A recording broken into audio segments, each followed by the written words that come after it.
Hello, good morning. नै खुवा खुजोबनायसैलै दिनैहाय जेसपाखौ स्कुलाव दोनलांनो थांगासिनो दङ थांनो नागिरबाय 7थाल' जादों टाइमा मिगि जानानै थांदो दे बाबा मिगिल' लादो मिगिल' नायलाय नोङो जेसपानि खुवाया नुवानो नावथ'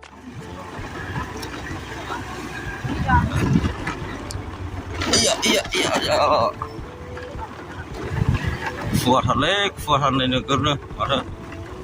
जेसपाखौ दोनलांदों जेसपाखौहाय स्कुलावहाय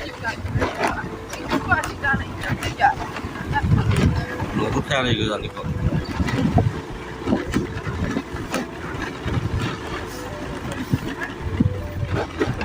मोसौ दानै मोसौआ गिना खारबाय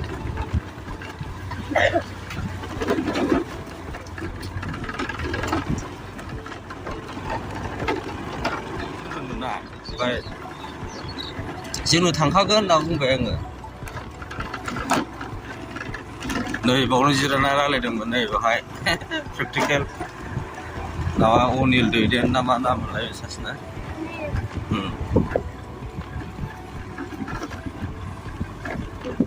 आयौ खोमसिथारलै नुला नै गिसि जाजोबलायबाय नै हेलमेटआ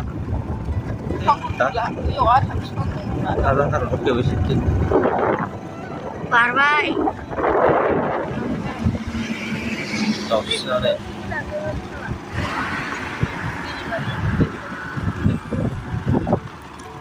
खुवाया नुखाया जेबो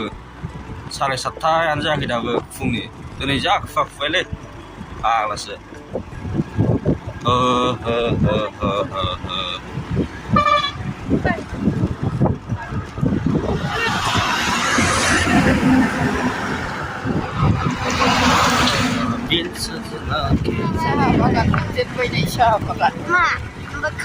साहा बिलाइजों लोंलागोआ साहा बिलाइनि साहा बागानजों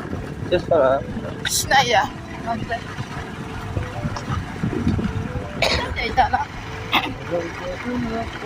आं गोदो उन्दैयाव बावजा साम' लांफैयोमोन दालां गैयामोन जों गोदो उन्दैयावहाय बावहाय बे दैखौ बारनांगौसोमोन लेंहरखादों आनै हरखादों आनै मैखुना लांफैदों होनलाय आनैया मैखुन बिहरदों होनलाय आदाया बाजै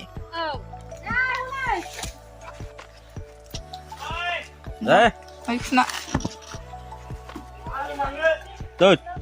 टाइम गैला टाइम गैला बैग्रिया गैला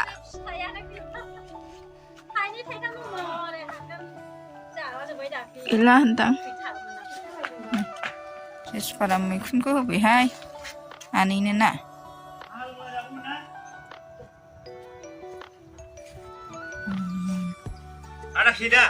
औ लाद' हनै बाबा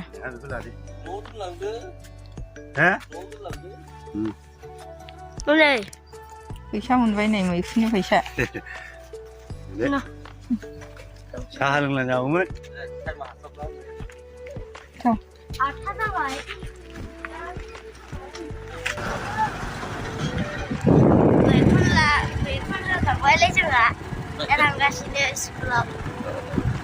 मैखुन लाफादोंमोन मैखुन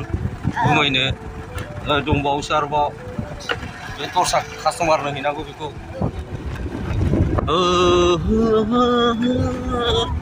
मोनबाय जा मोजांखा नै लामाया नालेंखर बिफां गय बिफां सोरबा हाबनाया न'आव हाबनाया गामि बायदि सान्थि गैया जों बेयावनो गोलैदोंमोन हाबानि बन सिनखाबाय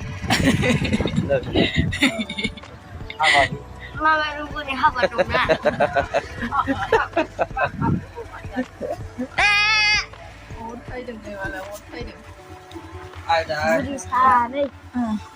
बुरि सानैया खुवाखाय अर सायदों अर सायसै टाइमा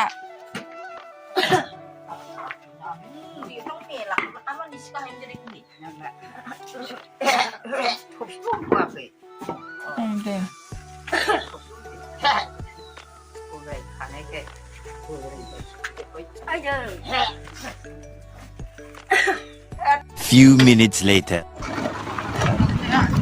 स्कुलनिफ्राय फैफिनबायलै नै जेसबारखौ लानानै एकथा बारबाय टाइमा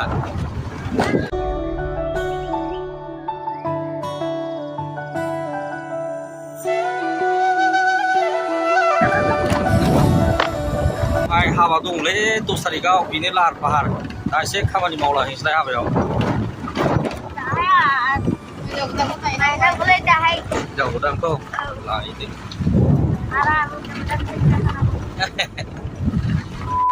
हाबायाव फैदों हाबायाव बेरायनो एसे संगासिनो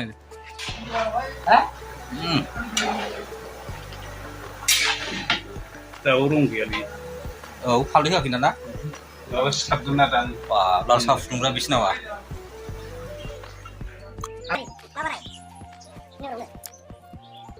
बानायजेनबायलै बानायजेनबाय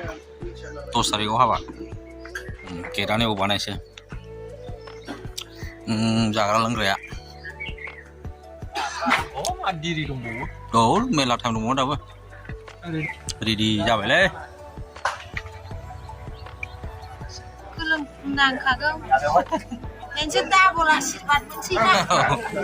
थारमाने बेवहाय हाबायाव बाननाय लिंदों आरोना रायजो राजाखौहाय नेम दंखायो बे रायजोआवहाय जोंना बानायखानाय बाननो लिंथारनांगौ आरोना जेसेबांखि माहाजोन जाया मानो रायजो राजाखौ लिंनांगौ बाननो थाखाय जा एसे एनै होयो बे नेमखा आरो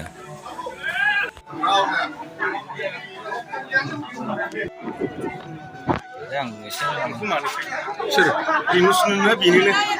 हौवा गोदाननो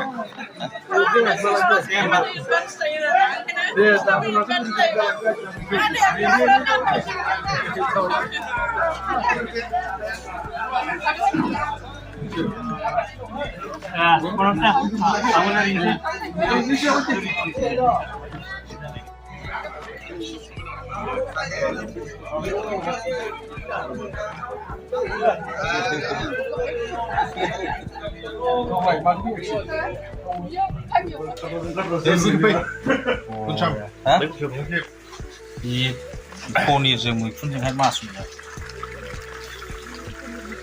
औ दासो संबाय हनै बेदर जायाना